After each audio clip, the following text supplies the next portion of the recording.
Well, did you? Oh, go ahead, Joe. I tell you.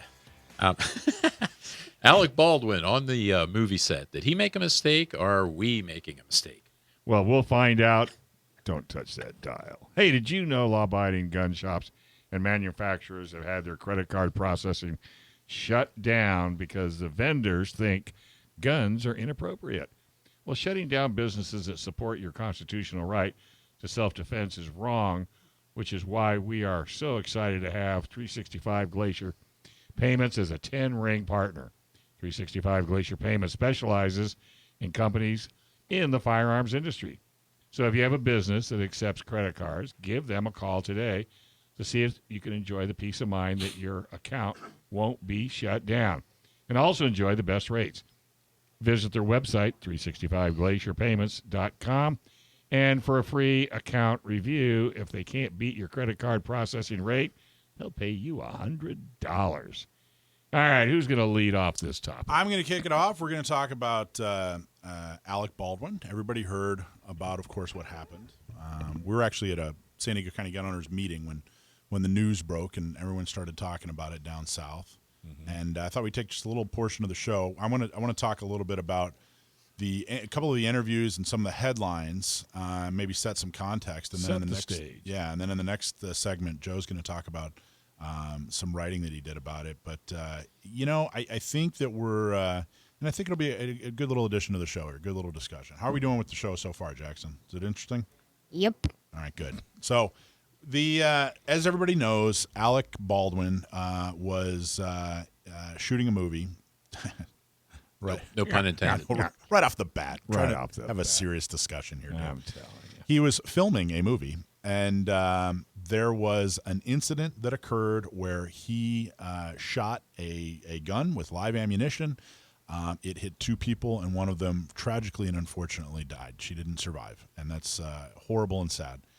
I did a couple of interviews, KUSI and some of the other stations, to talk about, mainly they wanted to know what is a prop gun, because they kept referring to it as a prop gun, thinking that it was something other than an actual firearm, which it wasn't. It's an actual live firearm. They were using it as a prop, but it's a firearm. And in my interview, I took the opportunity to, list off the 4 universal rules. Treat every gun as if it's loaded. Don't point a gun at anything you're not willing to destroy. Finger off the trigger till you're ready to shoot. Know your target and what's beyond. And I thought it was an important thing to talk about. And just a good opportunity to get that out there, especially in the 6 o'clock news cycle, that maybe doesn't normally get a firearms perspective. I thought, hey, let's get that out there. However, if you look at some of the other, I think we're messing this up. We, the gun world, are messing this up, and it appears to be because Alec Baldwin's been such a jerk to gun owners, and I'm not here to defend not just gun owners. Huh? Well, yeah, I'm not here to defend Alec Baldwin. I don't know him personally, but I don't agree with his the opinions he's had. I'm not really a big fan of his movies. I don't like the way he wasn't treats in Red people. Dawn? No, he was not in Red Dawn. He was in Beetlejuice. Beetlejuice was actually not that bad. But I'm not here defending Alec Baldwin. Well, what I am saying is that people are lashing out at him either because they don't understand the situation or simply because they don't like him, and I don't think that makes us look good either way. No, I agree. We're either ill-informed or we're mean, and neither one is good. And of course, I'm breaking that down to a very basic level. But the idea that he shouldn't have been pointing a gun at somebody, people on movie sets are paid to break those 4 rules. They're supposed to break those 4 rules. They point guns at people. There hasn't been any report, at least no credible report, that he was doing anything irresponsibly. He wasn't messing around on the set or playing or doing anything that he wasn't supposed to be doing. It sounded like what he was handed, he was told a gun with blanks. It sounds like he pointed it at the camera as he was supposed to, and then the live ammunition that was inside the gun that shouldn't have been there, unfortunately created a horrible, tragic accident. On a movie set, that happened. Other than the live ammunition part, the idea of people using actual firearms and pointing them at each other and pointing them at cameras happens. It happens all the time, and it's not unusual, and it's frankly dangerous in the sense that this is a lethal tool potentially, but that's why they hire professionals and follow very, very strict rules.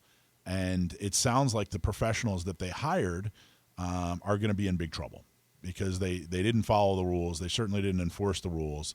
The head armorer sounds like she was dangerously inexperienced.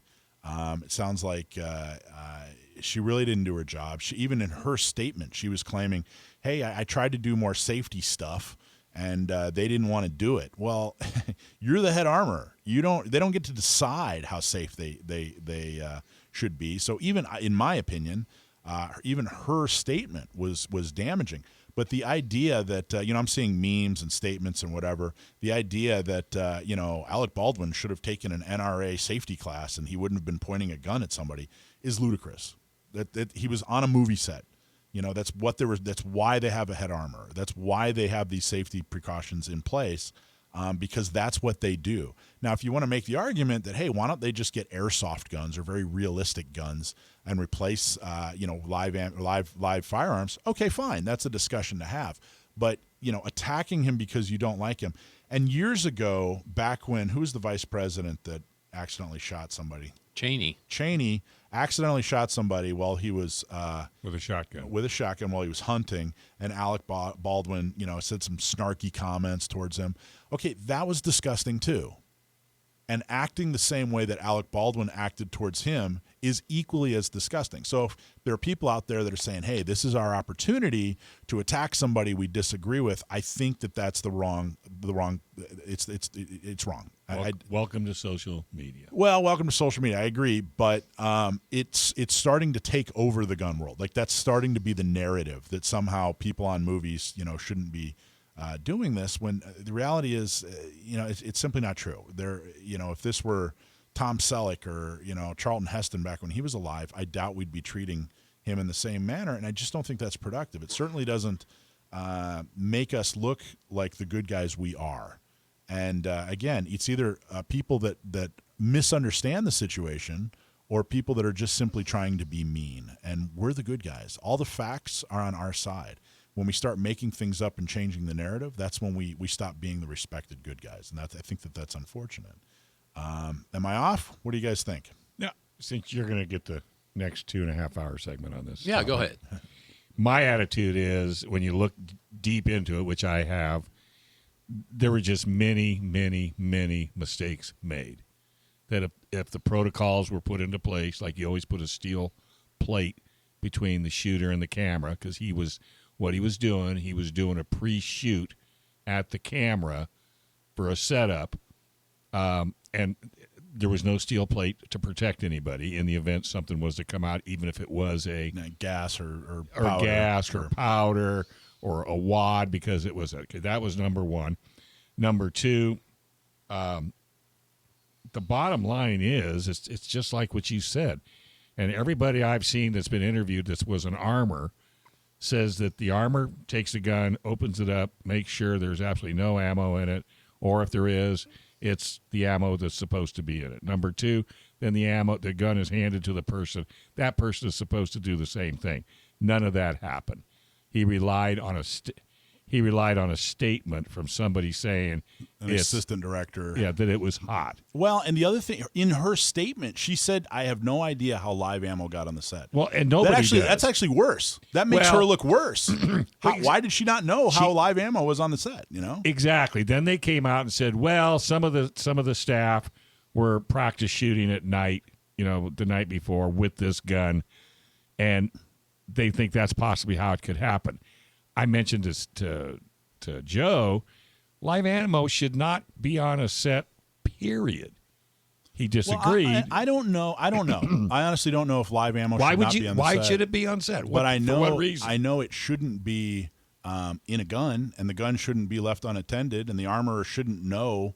But this armor, this was her second assignment. Oh yeah, it sounds like her career's over. Her first one, she didn't want to do to begin with. To be honest with you, she really didn't want to do it. She did it, but she had the support to where it was able to. But she had no support on this. And my main point is the personal attacks against Alec Baldwin make us look petty and silly and low class. And come out of the swamp. Get yourself up in the high ground. We need to be the professionals. We take need to the high ground. Exactly.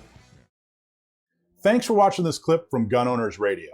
You can watch us live every Sunday from 4 to 6 p.m. California time, right here on our YouTube channel, or if you're in the San Diego area, you can listen to us on 1170 a.m. We're also available on your favorite podcast platform for free. Don't forget to like and subscribe so that you can help restore and protect the Second Amendment, not just in California, but across the country.